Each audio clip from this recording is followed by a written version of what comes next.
All right, ladies and gentlemen, welcome back to the channel again, man. Thank y'all so much for coming over. Now, this right here is what I was waiting for. Uh, the first video I did with the Breakfast Club talking about the documentary on Diddy.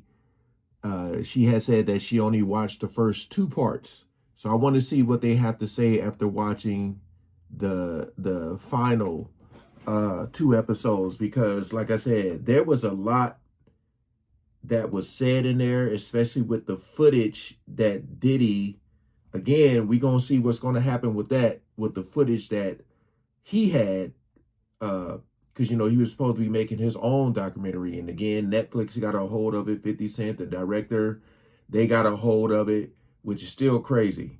But I just want to hear what they have to say about the second part, because I feel like there was a lot of stuff that came out. Something that stood out to me the most, which I mentioned, was the girl from the Diddy Dirty Money talking about how when he called her, wanted her to speak good on his behalf, when on his behalf, when Dawn came out and said what she said. And she needed $5,000 from him, and he couldn't give it to her. I seen someone say he paid the workers, the ex-workers, more than he gave his artists. All right. Also remember, I can only play the audio. The original video will be in the description, but I can only play the audio from them. So we ain't gonna waste no more time. Let's jump right into it.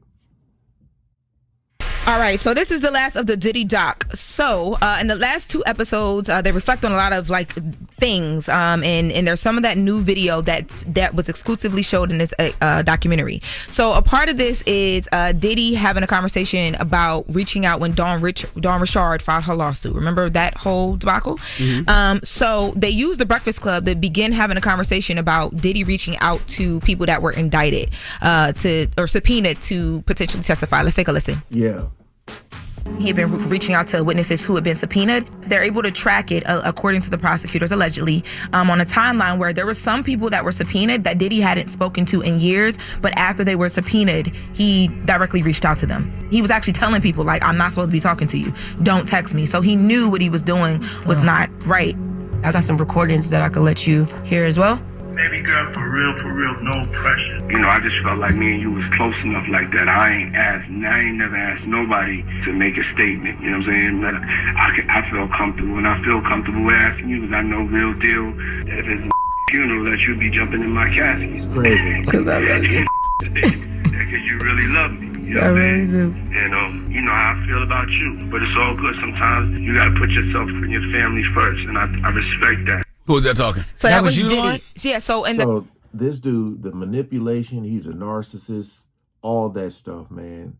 And again, I still want to go back to, because I didn't hear them mention it that much, about the son, Justin, was literally right by Diddy's side when all of this was going on.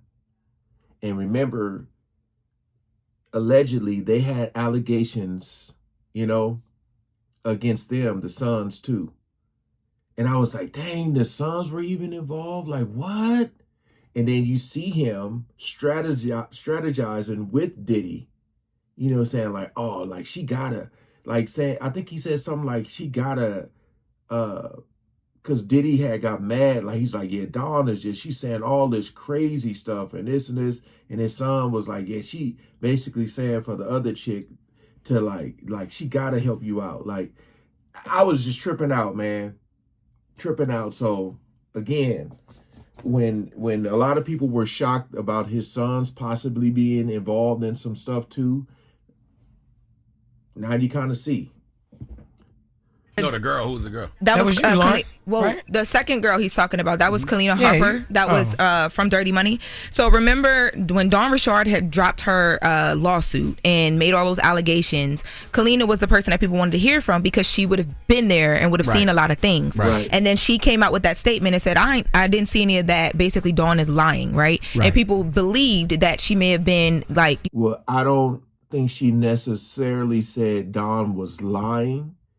she just said what Don is talking about isn't my truth. Like I didn't go through what she went through. Like she was, remember, because she was in the documentary, she was saying she did start to notice something. Like she was like, it was weird or strange when she would see like Diddy and Dawn together. You know, she was saying something about it seemed like Dawn was trying to be Diddy's girl, you know? But I think at the same time, Diddy was with Cassie, you know, and it's like she was saying Dawn seemed like she was trying to work her way into a relationship, but like all the stuff that Dawn was accusing Diddy of, she said she didn't see that stuff. It's not like she was saying Dawn was lying. I didn't see it. So, yeah. Encouraged to do that by Diddy. And those were voice messages that Diddy sent her once she had took some time responding when Diddy had reached out to ask her to release the statement. Now, let's go to Dawn Drops lawsuit, where you hear Diddy, this is his own video recording, calling her to ask about that statement. When Dawn drops her lawsuit, I get this call at 11 o'clock and he's panicking. Dawn is dropping something, saying all types of crazy psycho shit. This right here. With your name all of the this brokenness done got mother acting like mother. You know when zombies get big, I'ma send you the right this second. What's you talking about? I'm gonna definitely need you to go on the record. I'm asking for a big favor. I never had a problem with this girl. I read the 55-page lawsuit that Dawn had just filed, and my heart literally dropped on the floor. Whatever statement, interview, this interview. Granted, I'm dealing with my own situation. I am caught up in a contentious child custody battle, and now this. The only person I could call in the beginning was Puff, just trying to get help. I need you to help me get more powerful lawyers. I was like, I need $5K. I can pay you back. And at the time, he was like, I can't help because I'm doing something else. Why is this nigga recording himself doing all of this? That's what 50 said in the GMA interview. Remember, he said, I can't believe. Bro, again, Diddy was supposed to be making a documentary. Him recording himself isn't crazy. What's crazy was how easy it seemed to be to get the footage. If you're making a documentary, of course you're going to be recording yourself. But Netflix got it unedited. I don't think we were going to see, if Diddy did a documentary, I don't think we were going to see some of the stuff that we're seeing in here. There's probably a lot of stuff that was going to be edited out. But they just got it raw. They just got it, and it was like, I don't know. Remember, supposedly they didn't get paid. So it's like, oh, Diddy's not going to pay me for recording him? Well, all right, Netflix, how much? How much for this footage? You know, because anything you give me is going to be more than what he's giving me. So, again, him recording himself isn't the crazy part.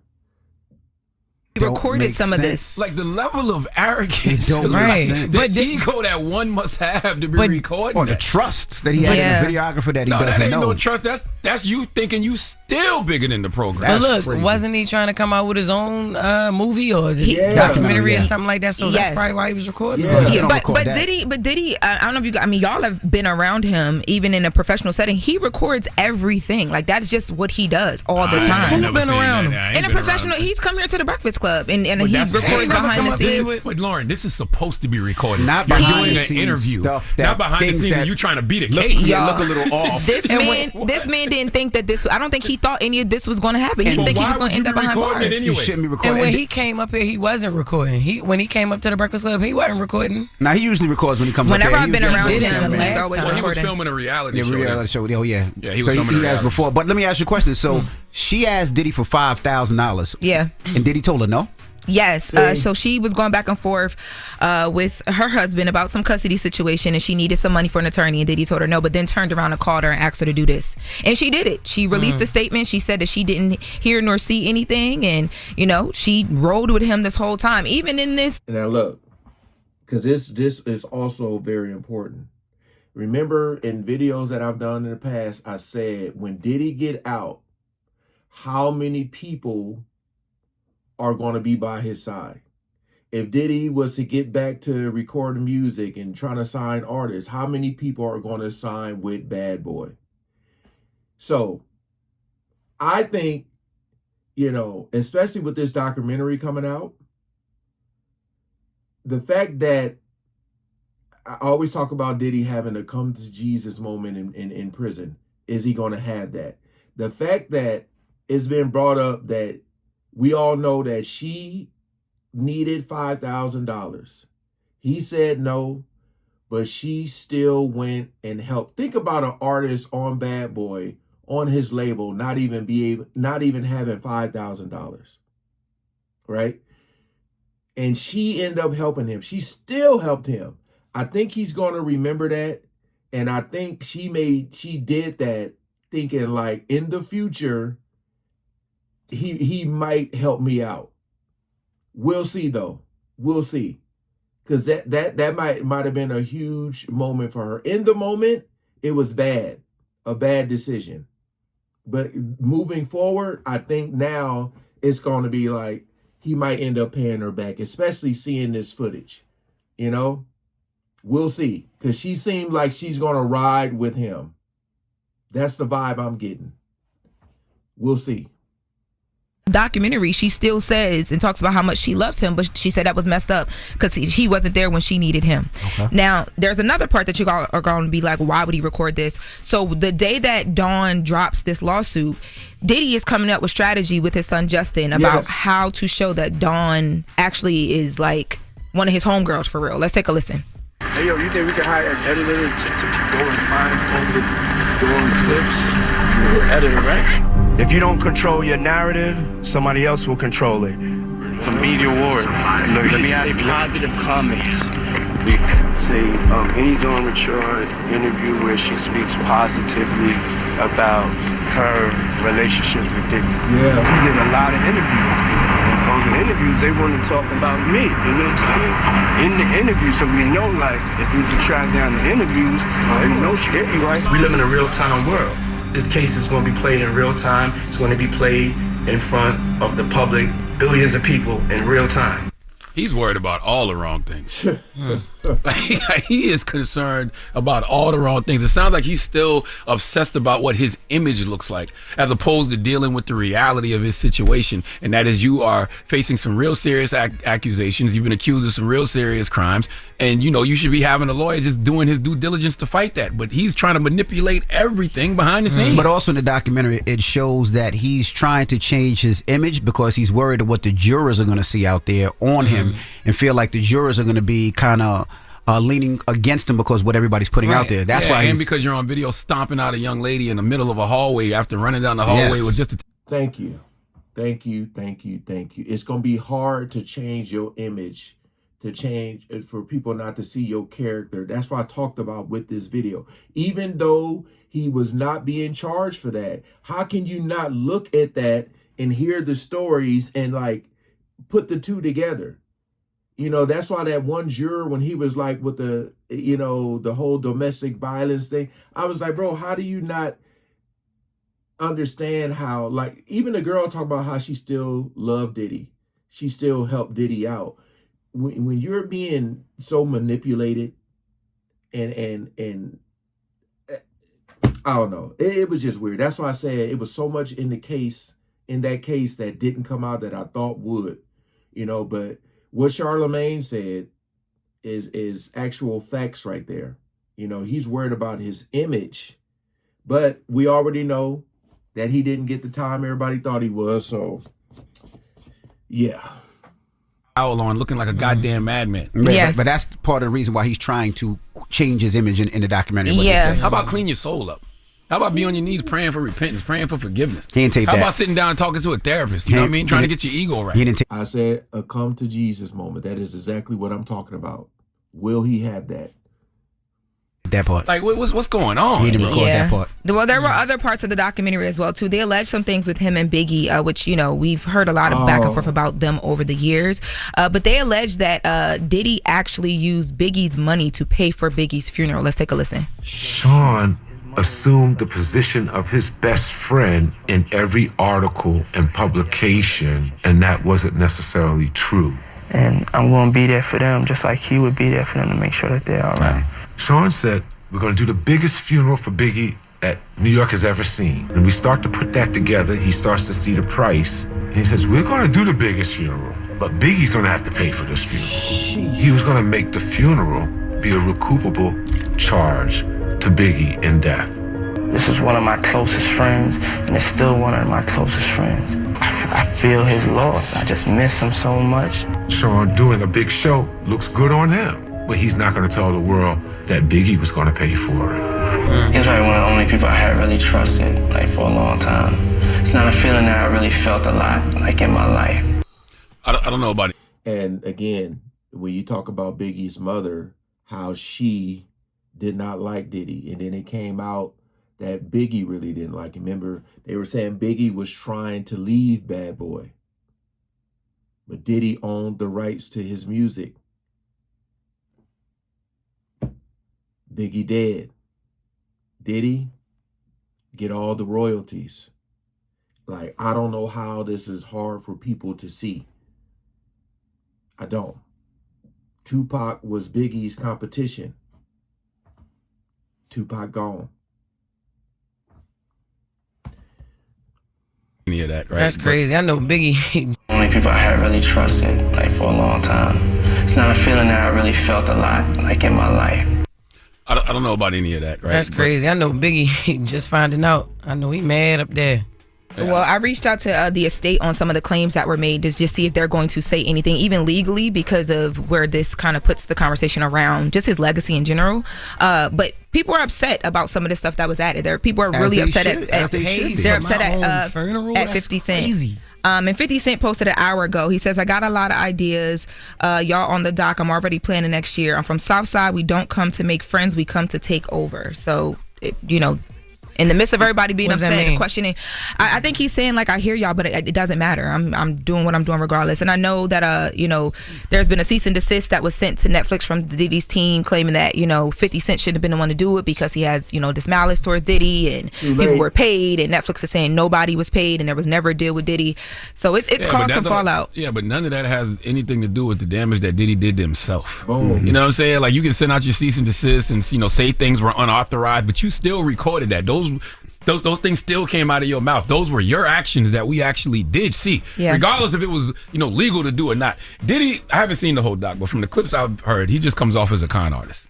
And you can't believe anything he says. Everything is an act. And if that man don't take the time to be still while he's in prison and clean up his soul, when he comes home, what happens to him is going to be worse than what's happening to him right now. I wouldn't just say con artist. Watching that doc, he seems very selfish, very greedy, all about himself through that doc. Like most con artists are. And if you look at it, they break down a lot. We're going to open up the phone lines if you've seen the doc, 800-585-1051. But isn't it also it starts from him as a child and how he's in the hands of people who do the same thing, right? So you learn these behaviors and I'm asking, y'all watched it. It's from it talks about the doc and him learning. Yeah, but you always have a choice. I always say that. I grew up extremely rough. Around drugs a lot, around violence all the time, around gangs and all that. And I stayed on a clean slate trying to, just get out the hood eventually. So you always have a choice. You always have a decision. I say when you make it, my biggest thing is when you make it out the hood, your job should be to inspire. To inspire, to show people that you made it out. Look at me, you can do it. It's possible. It's possible. Believe in yourself. Or people go the other route, manipulation, control, just all that type of stuff. Yeah, you want to be like me.